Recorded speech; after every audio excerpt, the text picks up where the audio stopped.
Chers citoyens, citoyennes, fils et filles d'Undé, chers amis de la diaspora et chers amis tout court, bienvenue à La Sentinelle, une émission produite par APADER qui nous aide à découvrir cette organisation. Nous avons déjà commencé par l'histoire, la mission, l'origine de APADER.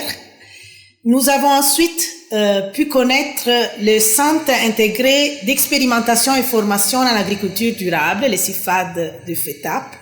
Et aujourd'hui, nous avons l'occasion de connaître la structure la plus jeune, la structure des jeunes, que nous appelons l'espace jeune d'Undé. Et nous le ferons avec un invité de marque, Monsieur Mathias Bianjo-Chapda, qui est le responsable de cette structure. Et nous le ferons tout de suite après une petite pause. Restez avec nous.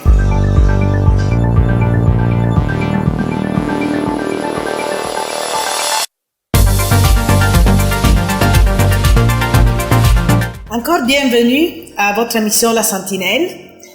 Comme nous l'avons dit dans l'introduction, aujourd'hui nous allons découvrir l'espace jeune d'Undé, une autre structure opérationnelle d'APADER. Et nous allons le faire avec une personne que vous avez déjà vue dans votre émission, mais qui aujourd'hui est notre invité spécial, Monsieur Mathias Bianjo-Chapda. Bonjour Mathias. Bonjour Eliana. Alors Mathias, pouvez-vous vous présenter à nos téléspectateurs et téléspectatrices qui ne vous connaissent pas? Voilà, merci Eliana déjà de nous faire honneur en nous invitant à cette émission. Je suis, comme cela a été dit, Bianjo-Chapda Mathias. Je suis animateur à APADER et je suis également responsable de l'espace jeune d'Undé. Quand nous parlons d'espace jeune d'Undé, nous nous trouvons où comme localisation à Banganté? Voilà, pour ceux qui ne sont pas venus à Banganté depuis un bon bout de temps, l'espace jeune d'Undé est situé à la descente de l'école publique groupe 3 en contrebas de l'immeuble Chaya. Voilà, au centre-ville. Et cette structure existe depuis combien de temps? L'espace jeune d'Undé, comme beaucoup d'autres espaces jeunes dans la région de l'Ouest, existe depuis 2009. Donc, c'est une structure qui a été mise sur pied par grâce à l'initiative du Zenu Network. À la suite, donc cela a été mis sur pied en 2009, à la suite des émeutes de 2008, donc les émeutes dites de la fin de 2008. Donc un mouvement d'humeur des conducteurs de taxi, à la suite de ce que le gouvernement voulait augmenter les prix du carburant. Donc ce mouvement a été récupéré très rapidement.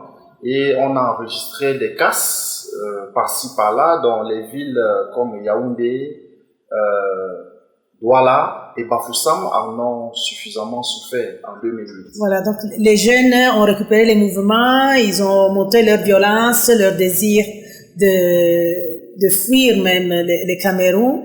Et donc, Zeno Network, avec d'autres acteurs de la société civile, ont eu cette idée de mettre sur place les espaces jeunes comme notre espace jeune. Oui, Eliana, c'est que ce genre de mouvement, je vais dire, la revendication, c'est la goutte d'eau qui a débordé le vase. Les jeunes déjà ne se sentaient pas en confiance, ils ne se sentaient pas écoutés. Ils ne se sentaient pas orientés comme il le faut et ils ont saisi cette occasion pour pouvoir s'exprimer. L'espace, voilà, d'une façon un peu violente parce qu'ils n'étaient pas canalisés. Mais voyant cela, il y avait donc un désir de se faire comprendre. Il fallait que les jeunes soient écoutés. Et donc l'espace jeune était comme une réponse aux jeunes à ce moment-là qui voulaient qu'on les écoute, qui voulaient qu'on leur donne l'occasion de s'exprimer sur les questions sur les questions politiques, sur les questions socio-économiques de leur pays. Voilà. Donc les espaces jeunes étaient une sorte de réponse. Bon, c'est des espaces de dialogue, c'est des espaces d'écoute, c'est des espaces d'échange, de socialisation, où les jeunes et les encadreurs même de la jeunesse viennent de temps en temps pour pouvoir débattre des questions de jeunesse. Oui, avant d'aller plus loin, nous avons l'occasion d'écouter aujourd'hui l'un des initiateurs de ces espaces et le coordinateur de Zenou Network, Monsieur Flaubert Jatin. Et donc, nous allons suivre avec attention l'interview qu'il nous a accordée expressément pour la Sentinelle.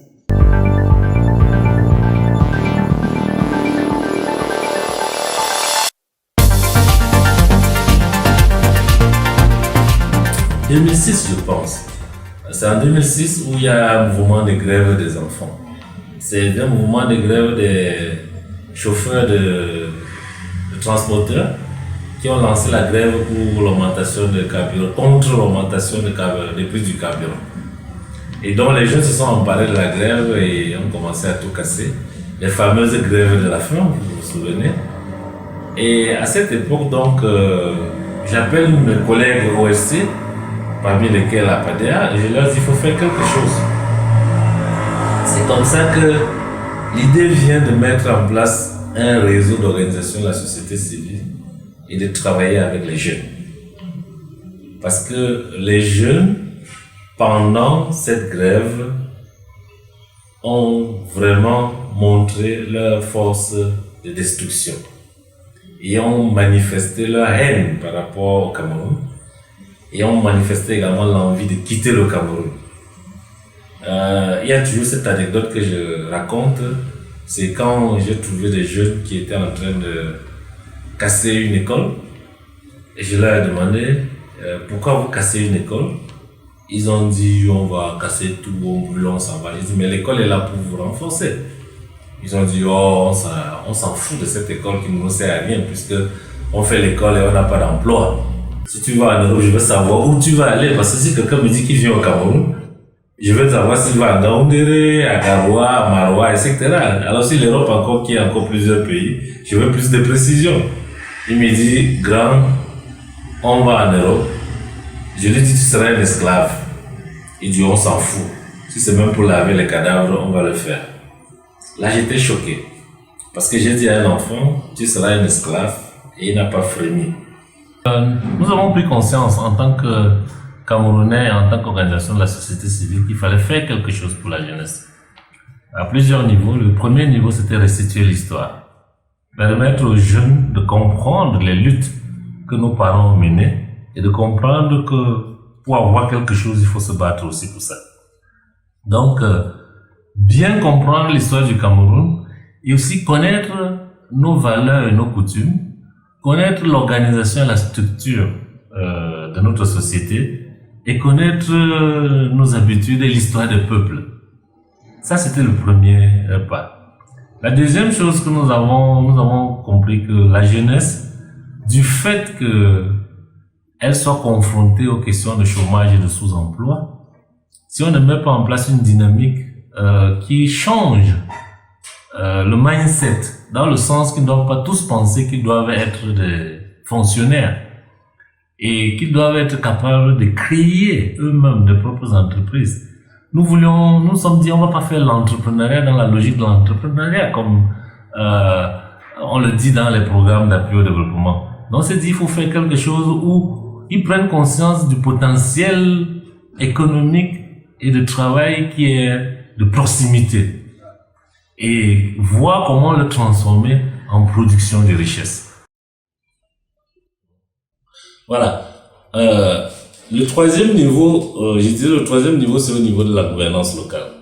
Vous savez, les jeunes sont déconnectés complètement des processus locaux de prise de décision. Et vous savez que nous sommes dans un moment de décentralisation où toutes les parties prenantes de l'espace communal ou bien de la communauté sont appelées à prendre leur place. Quand les élections des maires se font, les élections des députés, les élections du président de la République, on se rend compte que la jeunesse est en marche. Donc, il faut faire un travail pour les impliquer. C'est ça que nous avons appelé le niveau de questions de citoyenneté. C'est-à-dire leur parler, c'est quoi un citoyen? Quels sont ses droits? Quels sont ses devoirs? Pourquoi on se dit citoyen? Quelle est notre responsabilité vis-à-vis d'une commune? Pourquoi nous devons choisir un bon maire?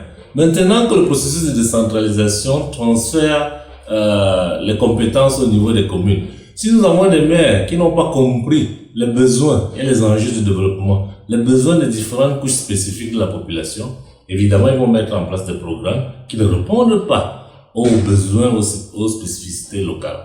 Donc, ça, c'était le niveau, on s'est dit, il faut faire un travail là-dessus. C'était un travail politique, mais nous ne faisons pas la politique partisane. Nous faisons une politique dans le sens qu'il faut être au centre de la prise de décision, apporter sa contribution et jouer son rôle. Le dernier niveau, c'est là où on rejoint l'espace jeune, c'est qu'il manque des endroits où les jeunes peuvent venir poser leurs questions. S'ils sont frustrés, s'ils sont gênés, s'ils ont besoin de quelque chose, où est-ce qu'ils vont se rendre? C'est là où, avec les organisations de la société civile, notamment APADER, nous avons travaillé dans le sens de créer dans chaque département de la région de l'Ouest des espaces jeunes. L'espace jeune est organisé d'une manière où le jeune qui s'y rend vient avec ses questionnements, vient avec ses besoins, vient également avec ses intérêts. Ce jeune-là retrouve sur place des animateurs et des facilitateurs locaux qui n'ont pas nécessairement la réponse à ces questions, mais qui peuvent l'orienter, l'accompagner dans la recherche à la réponse à ces questions.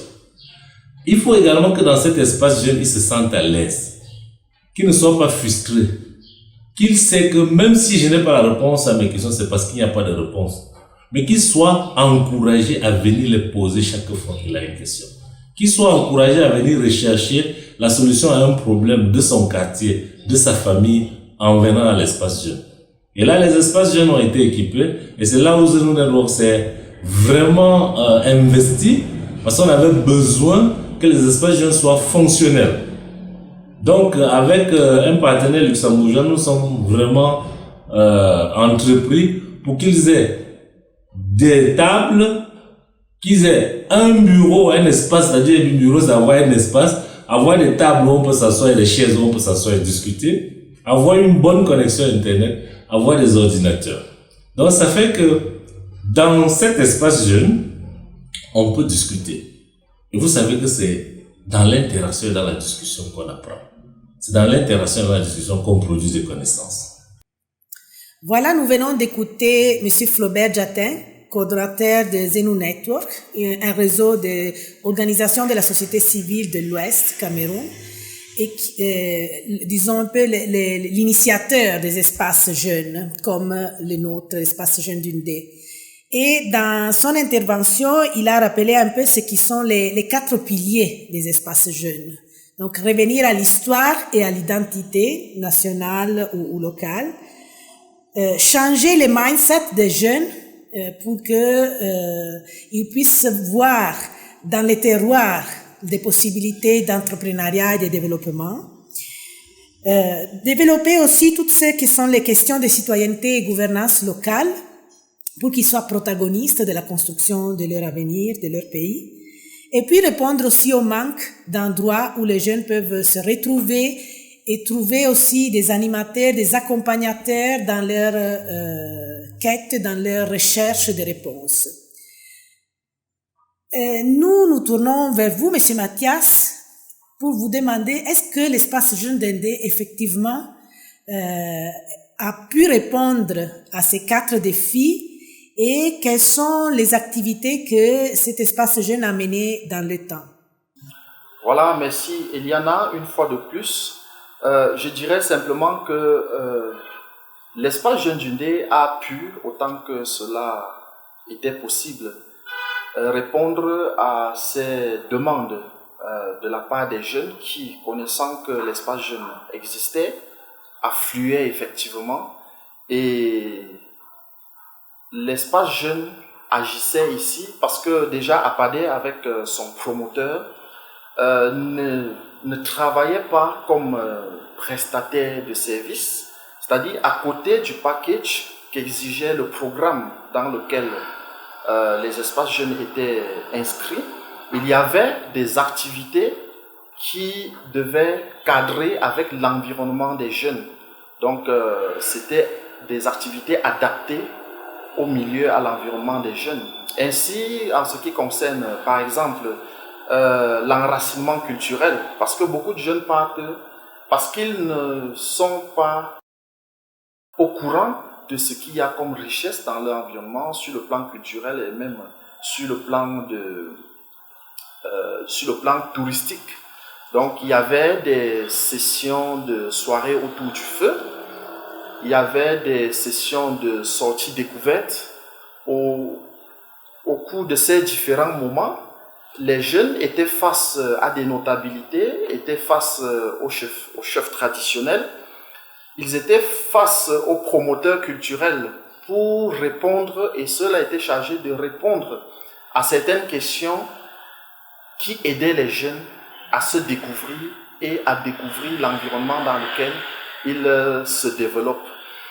Au-delà de cela, donc, pour les questions de citoyenneté, pour les questions de participation, il y avait des causeries débats, il y avait des ciné-débats, il y avait des conférences, il y avait des tables rondes.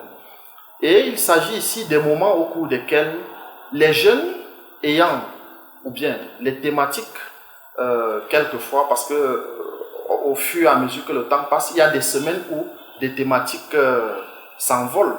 Et on peut donc s'appuyer sur une thématique pareille. À l'époque, on parlait beaucoup plus de l'immigration clandestine. Les jeunes qui se déplaçaient à travers le désert, qui se déplaçaient à travers la mer, à leur risque et péril, qui abandonnaient leur famille, qui vendaient même des concessions, qui vendaient les fonds de commerce pour risquer de partir. Donc, au cours de ces échanges-là, on leur disait qu'une autre alternative est possible. S'ils sont suffisamment ancrés dans leur environnement, ils peuvent trouver le moyen de rester sur place et créer de la richesse. Donc, au-delà de ces activités, il y avait effectivement des sessions de formation. Le tout n'est pas de dire aux jeunes que non, ne pars pas. Il y a des vastes étendues de terrain. Tu peux te lancer dans l'agriculture, dans la pisciculture, ou même dans le commerce. Non, ça ne suffisait pas. Les jeunes avaient besoin d'être réarmés moralement, ils avaient besoin d'être renforcés, et c'est pour cette raison que des sessions de formation étaient également à l'ordre du jour, donc des formations à l'intégrité, des formations à l'engagement citoyen, des formations même au leadership, parce que c'est ça qui manquait pour la plupart. Les jeunes qui ne s'exprimaient pas parce qu'ils avaient peut-être peur que ce qu'ils vont dire va déranger, ils préféraient prendre l'initiative, aussi sournoise qu'elle soit, pour pouvoir se lancer dans la gueule du loup comme ça. Donc, au-delà, dans le temps passait, toutes ces activités-là étaient organisées de manière ponctuelle. Mais de manière assez fréquente, il y avait des séances d'animation le dimanche. C'était vraiment des moments d'échange à bâton rompu où toutes les thématiques que nous remettons à l'ordre du jour aujourd'hui étaient déjà débattues. Donc on ressortait, et puis parfois ce sont même des jeunes qu'on préparait et qui venaient sous forme d'exposés présenter un certain nombre de faits qu'ils ont trouvés soit dans des livres, soit sur Internet, soit à travers des entretiens avec les aînés vers lesquels on les aurait orientés. Donc ils étaient protagonistes de ces moments de formation. C'était une formation auto-formation. Formation, auto-formation, oui. Et puis, dans le tas, on pouvait peut-être permettre à ceux qui parvenaient un peu à tirer leur épingle du jeu d'aller un peu plus... de s'étendre davantage. Donc on leur permettait de préparer des exposés, de venir étaler, et maintenant, à travers les jeux de questions-réponses, ils s'entretenaient avec leurs pairs bien entendu, sous le regard d'un mentor qui était là, ou bien d'un animateur ou d'un coach qui leur permettait effectivement, donc à chaque fois, de recadrer le débat et à la fin, qui les aidait à ressortir les leçons et puis ils prenaient des engagements qu'on pouvait facilement évaluer lors des séances suivantes. Est-ce que c'est ça, les programmes Citizen School dont on parle? Le programme Citizen School est venu plus tard dans les années 2018-2019. Mais là-bas, on parlait de PJCC. Donc, c'était le projet Jeunesse, Culture et Citoyenneté. Donc, le titre même du projet dit déjà tout. Donc, c'était en quelque sorte la promotion de la citoyenneté, la promotion de la culture en milieu jeune. Et au-delà des jeunes non scolaires, la cible, c'était dans les établissements scolaires parce que les cadres étant assez formels dans les établissements scolaires, on y allait à un rythme plus ou moins fréquent, donc 1 à 2 fois par semaine, pour pouvoir entretenir les jeunes à travers les clubs d'éducation civique et intégration nationale. Et lorsque cela n'était pas possible dans les établissements scolaires, on les réunissait donc à l'espace jeune pour débattre de toutes ces thématiques-là. En même temps, il y avait des associations de jeunes qu'on réunissait également à l'espace jeune pour débattre de ces différents aspects. Vous savez que la citoyenneté se manifeste différemment en fonction qu'on est jeune scolarisé ou jeune ayant déjà décroché, ou bien ceux qui ont déjà terminé, ceux qui ont atteint un certain niveau scolaire, secondaire ou universitaire, qui veulent déjà se lancer dans la vie active. Lorsqu'on veut parler de citoyenneté, c'est vrai que la base c'est la même, mais lorsqu'on veut parler de citoyenneté, il faudrait qu'on s'adapte, qu'on s'accommode un peu aux circonstances que chacun pourrait. Et puis, on peut dire que donc, vous êtes parti de la réponse à un problème concret, très ponctuel. Petit à petit, vous avez ajouté des programmes, des initiatives qui étaient soit aux jeunes au niveau informel, soit aussi adressés aux jeunes dans les structures formelles comme les établissements scolaires. Vous avez parlé de Cécile. Est-ce que l'engagement d'APADER dans les APE est aussi enraciné dans l'espace jeune? On peut dire ça? Déjà, je voudrais peut-être, avant de revenir sur cet aspect, Eliana, avec votre permission, revenir pour dire que par la suite, un autre défi majeur, c'était celui de la recherche de l'emploi. Parce que les jeunes ayant fréquenté, s'étant formés, c'est vrai qu'à un moment donné, on note quand même une inadéquation entre les formations et la possibilité de trouver un emploi. Donc, dans le même package, APADER devait entrer en contact avec des partenaires et sous l'encadrement du MINEFOP, donc de la délégation de l'emploi et de la formation professionnelle, entrer en contact avec des structures.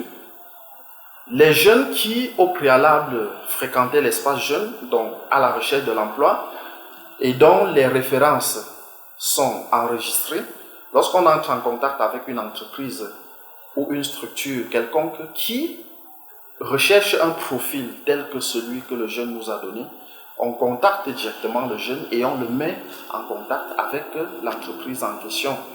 Et pour rendre cela un peu plus grandiose, et parce que l'espace jeune, à un moment donné, nous ne faisions pas trop de publicité parce que nous avions aussi un peu peur de ne pas pouvoir absorber toute la masse qui pourrait arriver.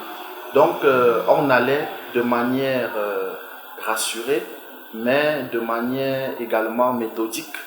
Donc, nous avons organisé par la suite, et cela c'est une activité pratiquement greffée, nous avons organisé les journées Info-Emploi. Lors des journées Info-Emploi, nous faisions venir les partenaires, donc on organisait sur un espace avec des stands, on faisait venir des partenaires avec toute la documentation qu'ils ont pour pouvoir répondre aux questions des jeunes. Et puis on invitait également les jeunes qui doivent venir un peu comme un forum emploi. Donc une journée info-emploi. Les jeunes viennent, ils s'informent. Après le bac, qu'est-ce que je veux? Après le bac, quel chemin prendre? Donc avec un partenaire comme l'Université des Montagnes, les jeunes savaient après le bac, si j'ai un bac scientifique, donc un bac C ou un bac D, je peux m'orienter de telle façon. Avec la délégation des enseignements secondaires et peut-être les autres universités, les jeunes savaient qu'avec un bac A, je peux m'orienter de telle ou de telle. Et les acteurs économiques étaient aussi impliqués? Les acteurs économiques étaient aussi impliqués parce que nous commencions déjà à faire des formations aux jeunes au-delà de leadership d'entrepreneuriat. On faisait déjà des formations en informatique.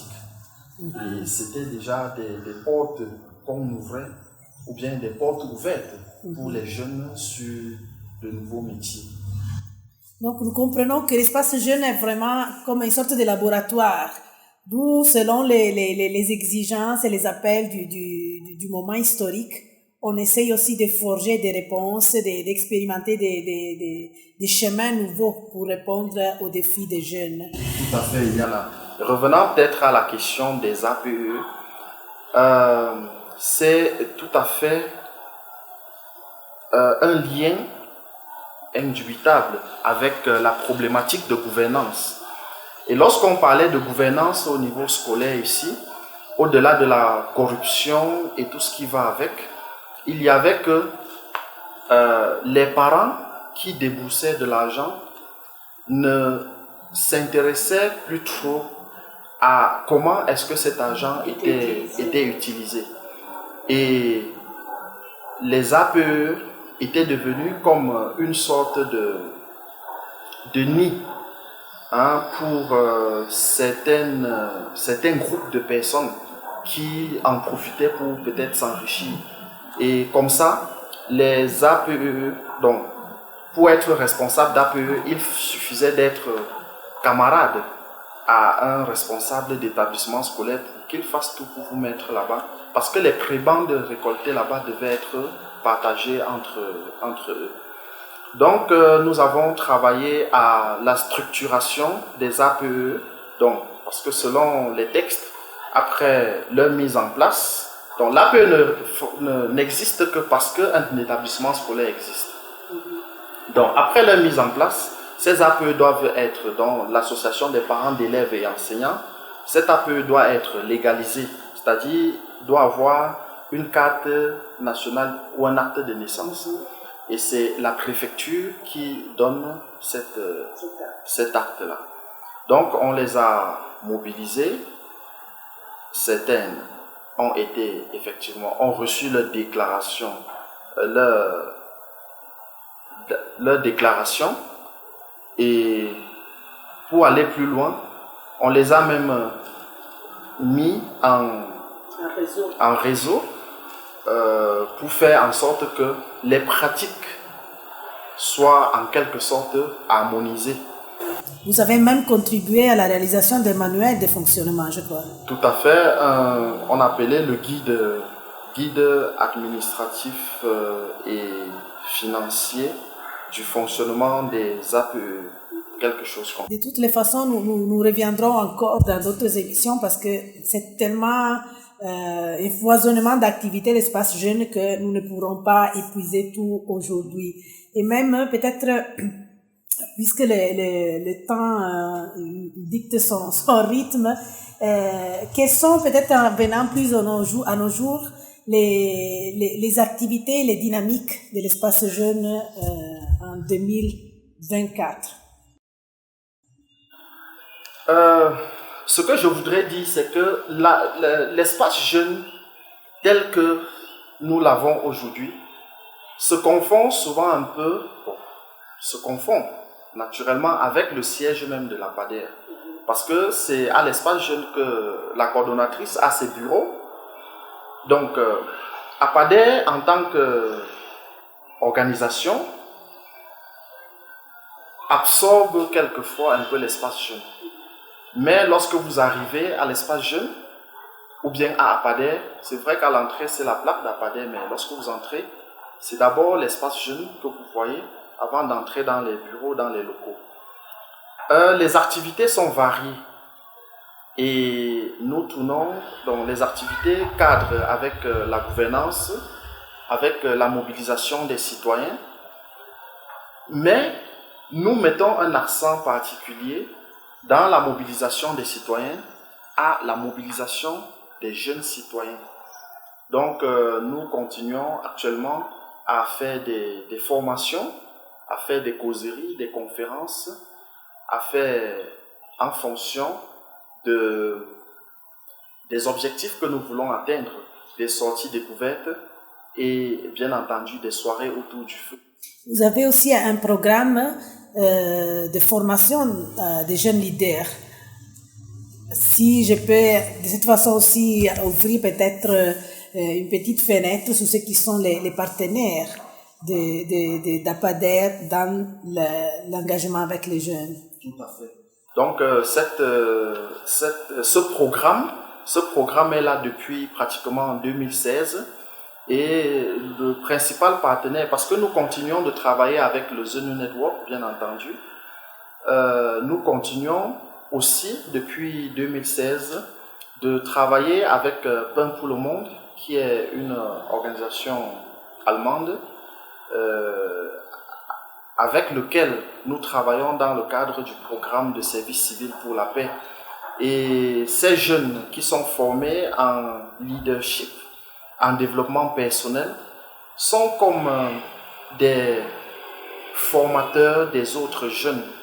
Donc, ils viennent recevoir, on les forme au leadership, c'est vrai, on les forme également à la communication non violente, on les forme à...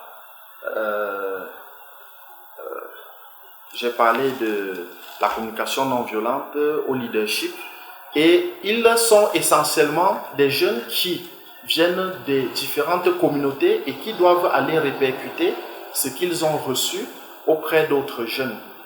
Et actuellement, au-delà de ces activités, peut-être spécifiquement avec ce partenaire, il y a que nous travaillons à redonner espoir à d'autres jeunes à travers d'autres services qu'offre l'espace Jeune Jundé. Je parlerai notamment, peut-être avec votre permission, de la salle de la formation informatique et des formations en anglais. Donc avant d'entrer effectivement dans ce domaine, peut-être nous allons prendre une petite pause et nous allons revenir sur ces services qui sont peut-être les services plus visibles à l'espace jeune, avec aussi d'autres invités que nous allons découvrir après une petite pause.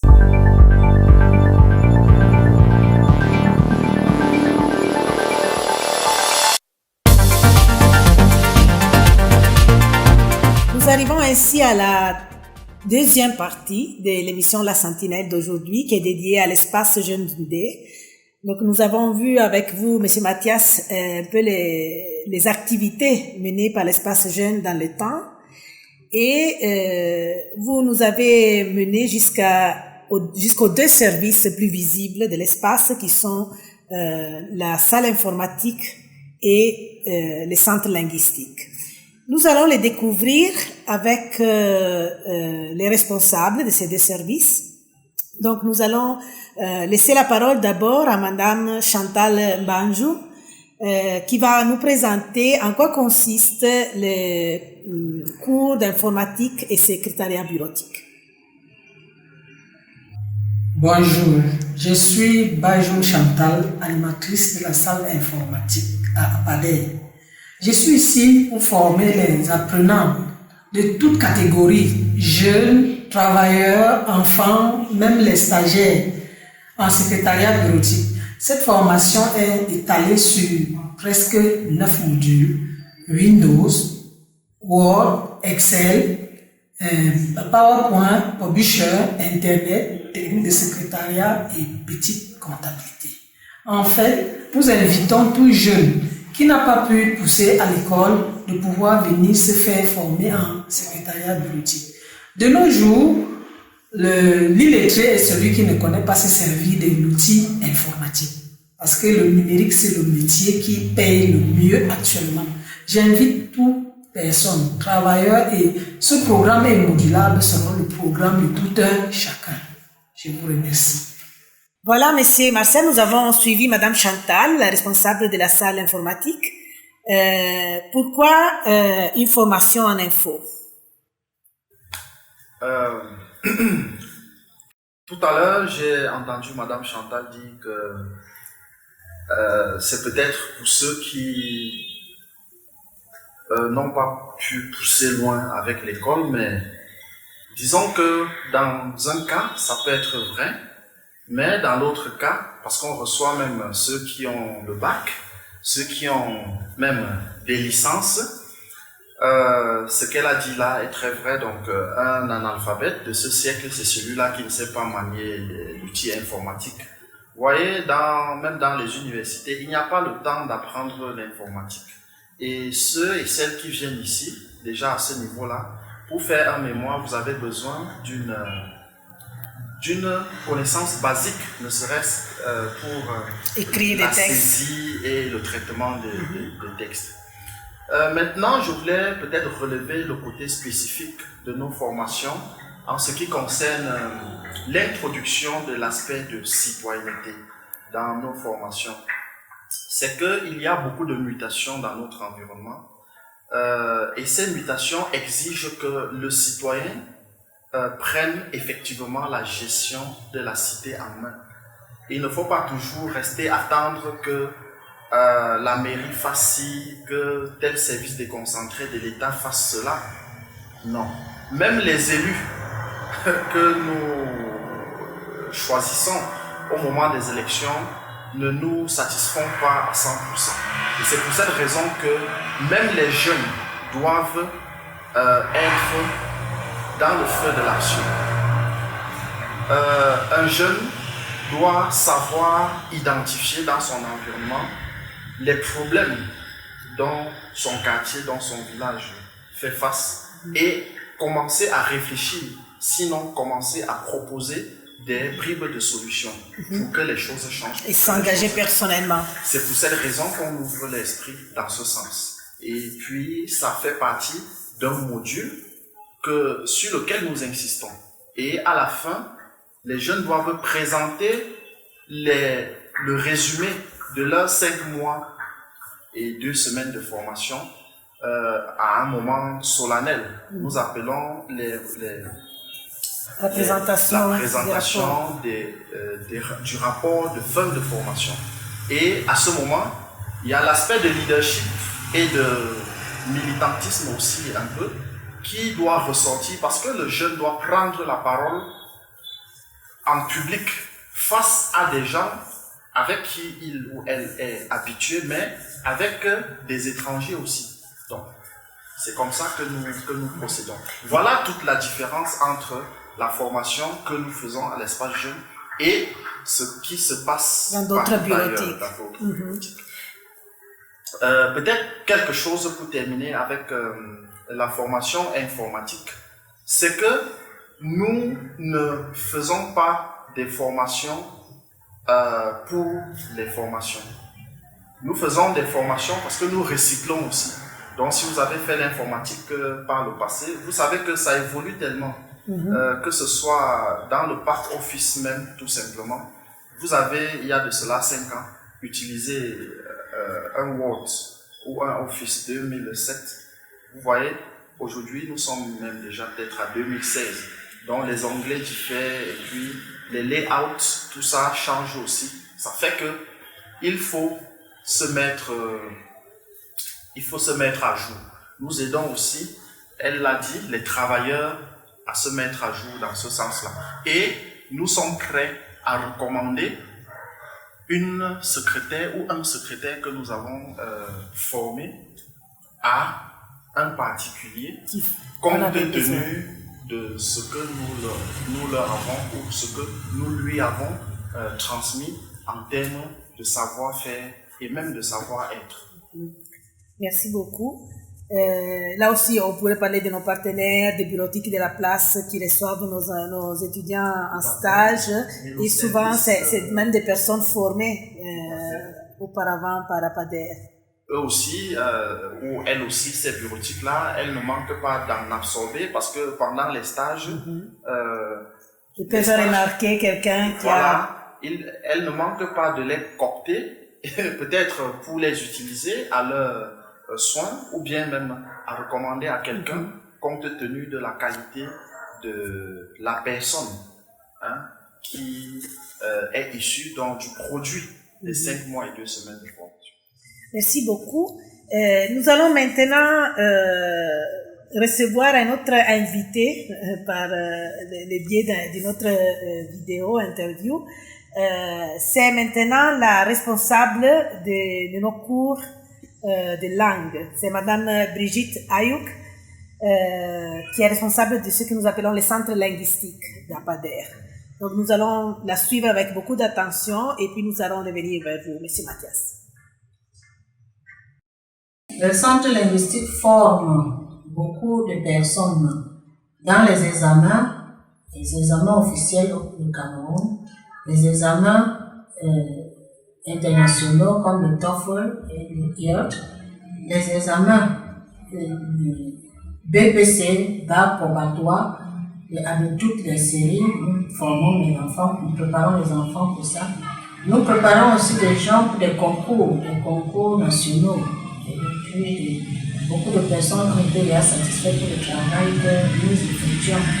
Il y a aussi des gens qui voyagent, qui aimeraient cette langue ou bien les langues pour voyager. Et à la fin de chaque formation, nous offrons un parchemin qui est co-signé par la directrice du centre et puis la coordinatrice de APADER qui est parrainée par le Zeno Network. Le financement du centre, nous n'avons pas de sponsors, nous n'avons presque pas de motivation. Notre objectif, c'est de faire épanouir la jeunesse du Ndé. Donc, nous gérons dans le fonctionnement, nous gérons que la petite somme, la petite motivation que les apprenants versent pour leur formation. Et l'occasion pour moi de présenter un véritable problème que nous vivons pour la promotion de ce centre. Donc, si nous pouvions avoir un sponsor qui peut nous aider dans l'acquisition du matériel et travailler même en collaboration avec d'autres centres linguistiques et même nous abonner à le centre américain ou à British Council, ça va beaucoup aider dans l'apprentissage de ces langues. Yes, thank you. We have trained many people for TOEFL and other international certificates. And we are waiting, expecting that we will see more people. We don't have a financial partner.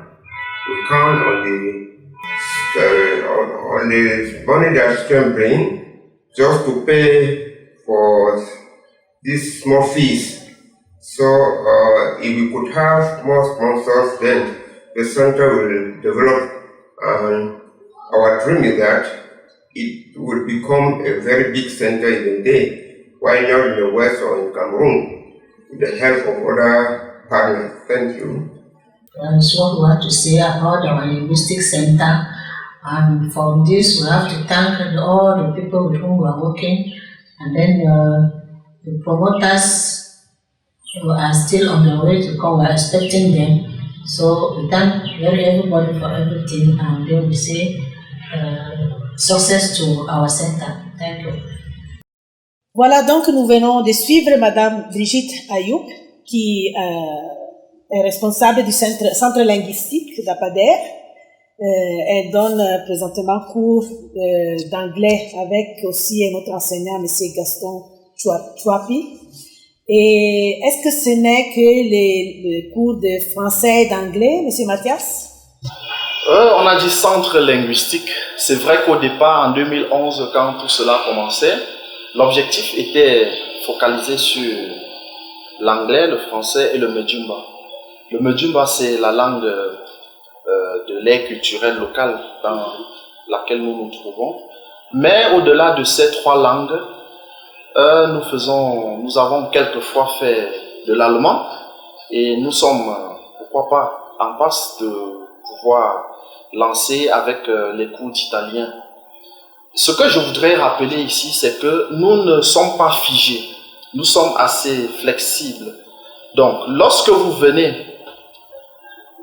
poser un problème, si nous avons de la ressource, ça veut dire que si vous posez le problème d'anglais, je vais dire d'italien ou d'allemand, si nous avons des ressources, nous pouvons vous prendre. Mais de manière continue, ce que nous avons, c'est les cours d'anglais, les cours de français, pour le moment. Mais les autres cours peuvent se greffer en fonction des besoins et en fonction des ressources disponibles. Et nous tenons à souligner que la promotion de la langue locale est aussi vraiment quelque chose de très important pour Apader. Ça fait partie, donc, lorsqu'on parle de la promotion de la culture, dans l'un des 4 objectifs, donc, entre gouvernance, citoyenneté, mobilisation des citoyens, identité, donc, intégrité, culture, promotion de la culture et, bien évidemment, vous avez relevé tout à l'heure, leadership et militantisme. À part la salle informatique et les services du centre linguistique, nous avons aussi une bibliothèque à Apader. Tout à fait. La bibliothèque est bel et bien fonctionnelle et les documents que nous avons sont variés. Nous avons déjà les documents utilisés dans les établissements scolaires. Et nous avons aussi beaucoup de revues, beaucoup d'encyclopédies, beaucoup de capitalisation, donc de documents de capitalisation. Beaucoup de documents sur le développement personnel, sur l'économie. Donc, toutes les catégories que nous avons précédemment citées peuvent trouver leur compte dans notre bibliothèque. Et c'est vous les bibliothécaires? Quelquefois, je joue ce rôle de bibliothécaire parce que au-delà de toute la grande équipe que vous avez relevée tout à l'heure, donc cours d'anglais, cours d'informatique, il y a beaucoup d'autres personnes qui concourent au quotidien à ce que ces objectifs soient atteints. Donc, il y a une secrétaire, il y a d'autres animatrices et d'autres animateurs donc, avec qui nous travaillons en équipe. C'est une équipe pluridimensionnelle ou pluridisciplinaire qui travaille à l'espace jeune au quotidien pour permettre aux jeunes de devoir, dans un contexte actuel, jouer sa part de partition, c'est-à-dire assumer sa mission en tant que génération pour contribuer efficacement au développement du Cameroun. Et nous rappelons ici peut-être les slogans de l'espace jeune. Oui, le slogan de l'espace jeune. Rêver, agir pour bâtir l'avenir. Oui, la jeunesse, un espoir pour nos sociétés. Donc nous vous invitons à venir découvrir toute l'équipe de l'espace jeune et nous prenons une petite pause avant de conclure cette émission de la Sentinelle.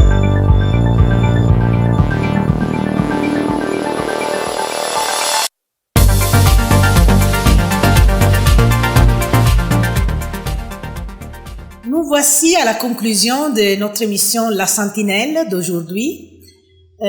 Aujourd'hui, nous avons visité comme de façon panoramique l'espace jeune d'Undé, la structure opérationnelle plus jeune de Apader, et qui est aussi la structure des jeunes située à Banganté, à la descente de l'école publique groupe 3.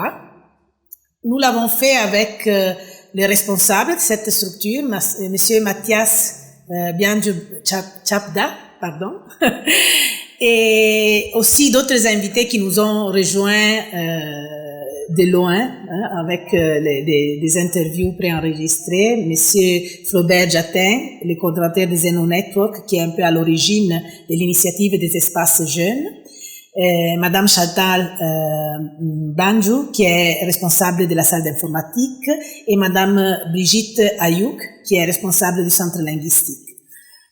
Nous allons rappeler ici, à la conclusion de cette émission, les principaux objectifs de l'espace jeune d'Undé, qui sont promouvoir la citoyenneté et la culture nationale en milieu jeune, inspirer les jeunes en vue de favoriser l'expression de leurs talents et de leur leadership, promouvoir chez les jeunes la culture du dialogue, d'intégrité et de la compétitivité pour une insertion du point de vue de l'emploi.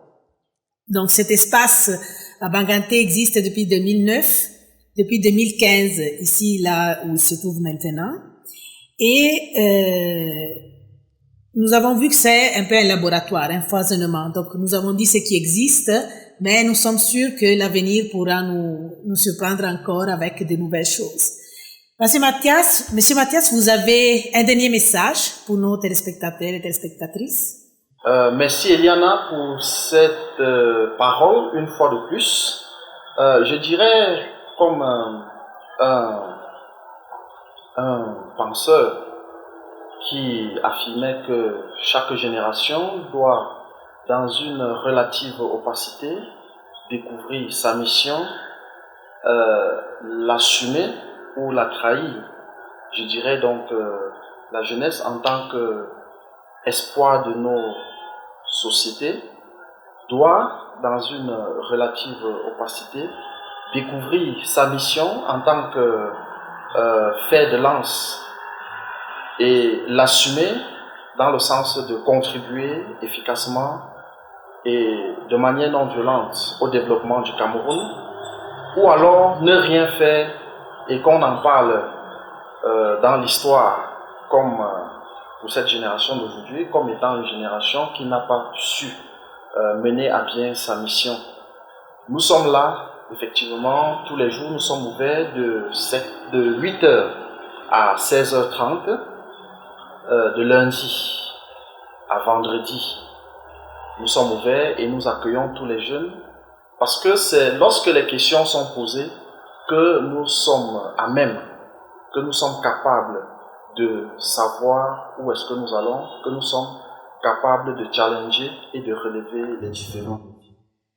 Merci beaucoup. Pendant que M. Mathias nous lançait les derniers messages, vous avez vu les contacts utiles passer en bas de vos écrans. Nous vous disons un grand merci pour avoir été encore une fois avec nous et nous vous attendons au prochain rendez-vous avec La Sentinelle, une production de APADER réalisée par M. Martial Kwamo Kenye, que nous remercions pour sa disponibilité et son appui technique.